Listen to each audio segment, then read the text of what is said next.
There was considerable interest in this talk. The Leith Agency is now 27 years old. It survived, indeed thrived, when so many others in the industry have fallen by the wayside. The company attracts some of the best talent in the sector and rewards them with exciting accounts to work for. We also opened up a PR agency, an events agency called Stripe.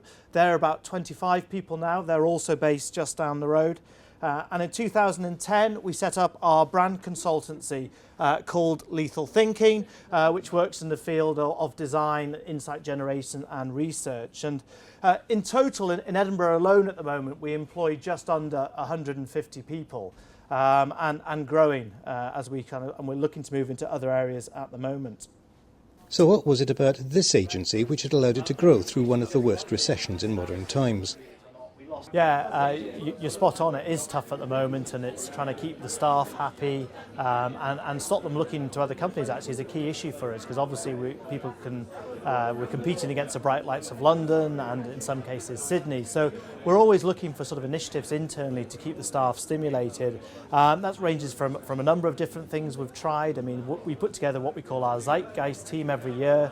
We give them a budget, a couple of grand, and we ask them to come up with the products. Now, over the last 3 years, we've come up with a reusable carrier bag, a royal wedding mug for the pandas, and we've just recently launched our own beer called Made in Leith.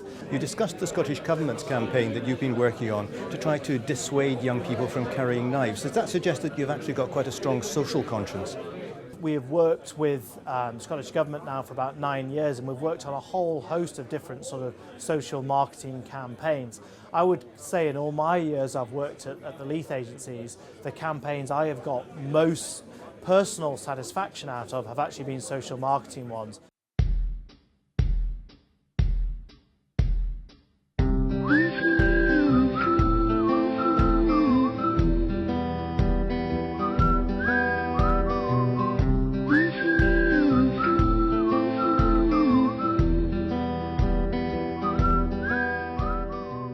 The No Knives Better Lives campaign, which you refer to, has been a great success and a really interesting project to sort of work on and actually see some results, to get into the areas where it's an issue and to work with the kids.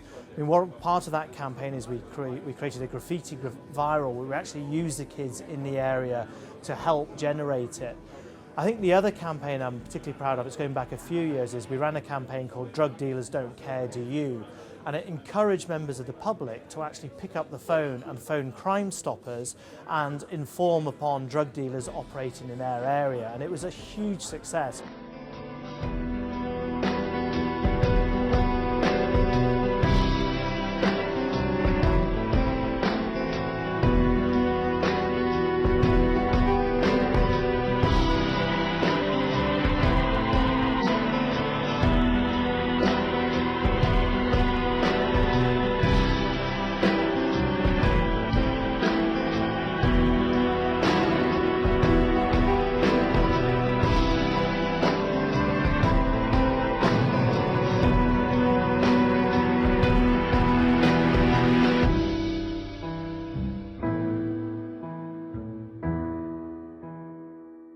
I still have a letter which I got from, came to us from a mother, and she just said, I want to say thank you for this campaign you're running. It's finally given me the confidence to inform on the people who I know were responsible for my daughter's death. You've been going now for, 27 years. What's the future for the Leith Agency? We've changed a lot, we've continually evolved and will continue to evolve. I mean, we've gone from being a fairly sort of traditional ad agency to very much a multi-channel, multimedia agency.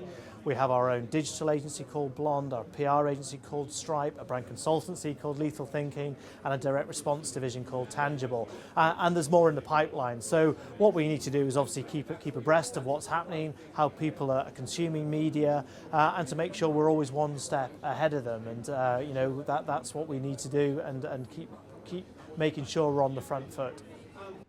Richard Marsham is one of a growing number of high-profile speakers booked by the Power Lunch Club in the coming months. Yes, we've decided to move into new industry sectors, and that includes the oil industry. We're bringing an executive chairman down from an oil rental company in a couple of months' time down to the Power Lunch Club. Partly because we wanted to move into these sectors, and partly it's a stepping stone up to these cities where we want to expand up to. And George Yule of Romar International will be speaking at the meeting in Edinburgh in June.